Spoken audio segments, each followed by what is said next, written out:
আপনারা দেখছেন ২১শে টেলিভিশন। পণ্য পরিবহনেও নজর নেই রেলের। ১০০ বছরের পুরনো ইঞ্জিন দিয়ে চলছে মালগাড়ি। ৫ ঘন্টার গন্তব্যে যেতে লাগছে কয়েকদিন। এ কারণে মুখ ফিরিয়ে নিচ্ছেন ব্যবসায়ীরা। রেল গত অর্থ বছরের চেয়ে বছর প্রায় ৫০,০০০ ওয়াগন কম পরিবহন করেছে। রেল নিয়ে সাইদুল ইসলামের ৫ পর্বের ধারাবাহিকের দ্বিতীয় পর্ব ছবি তুলেছেন তালুকদার সোহেল। রেলের আয়ের সহজ পথ পণ্য পরিবহন। মূলত ঢাকা চট্টগ্রাম রুটেই চলছে মালবাহী গাড়ি। তবে দেশের সব অঞ্চলে বিস্তৃত করা গেলে রেলের আয় আরও কয়েক গুণ বাড়ত। ২০১৯-২০ অর্থ বছরে রেলওয়ে পণ্য পরিবহন করে ২,০৬,০২১ ওয়াগন। এর আগের বছর এ সংখ্যা ছিল ২,৪৫,৭৯৯ ওয়াগন। গত অর্থ বছরে ২৪৬ কোটি ৫৫ লাখ টাকা আয় করে। আগের অর্থ বছরে এ আয় ছিল ২৮৬ কোটি ৩৩ লাখ টাকা। মূলত করোনার কারণেই কমেছে পার্সেল পরিবহন। এছাড়া আমদানি রপ্তানি কার্যক্রমে প্রায় ২ মাস স্থবির থাকায় রেলপথে কন্টেনার পরিবহন কমে যায় প্রায় ১৫.৯০%। পুরনো ইঞ্জিন দিয়ে চলছে মালগাড়ি।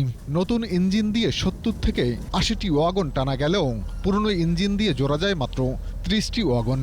আমাদের এই কন্টেনারবাহী ট্রেনগুলিতে যে ইঞ্জিন দেওয়া হয়েছে এটা ব্রিটিশ পিরিয়ডের ইঞ্জিন, অনেক পুরাতন, যার ক্যাপাসিটি মানে পরিবহন ক্ষমতা অনেক কমে গেছে।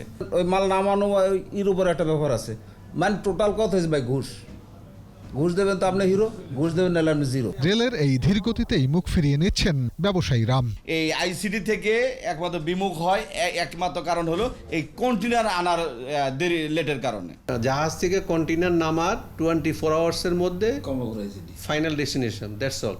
তবে রেলমন্ত্রী জানান, রেলের ট্রাঙ্কের অবস্থা ভালো না থাকায় সময় বেশি লাগছে। যত মিটার আপনার প্যাসেঞ্জারকে ট্রেন আমি চালাচ্ছি তত আমাদের গুডস ট্রেনের আমার সংখ্যা কমে যাচ্ছে। তবে এইবার বোধহয় সেটা কিছুটা আমরা ঘাটতি মেটাতে পারবো। এই লোকবল যেটা ঘাটতি আছে এগুলি যদি আমরা করতে পারি তাহলে আমরা পূর্ণাঙ্গ সেবাটা রেলে নিতে পারবো। আমরা সেদিকে এগিয়ে যাচ্ছি। সব দেশের রেল পণ্য পরিবহনেই লাভ করে, ব্যতিক্রম বাংলাদেশ। কন্টেনার পরিবহনটা অত্যন্ত লাভজনক। এখানে পিলফারেজ নাই বললেই চলে। প্রতিটা কন্টেনার থেকে কিন্তু সে টাকাটা পেয়ে যায়। তাহলে এই রেভিনিউটা আমার যখন আসবে, ডেফিনেটলি আমার ভর্তুকি যেটা লাগে জনগণকে সেবা দিতে, সেখান থেকেই কিন্তু দেওয়া যায়। যাত্রীবাহী গাড়িতে ৫০ জনের বেশি জনবল লাগে, মালবাহী গাড়িতে লাগে ৪ থেকে ৫ জন।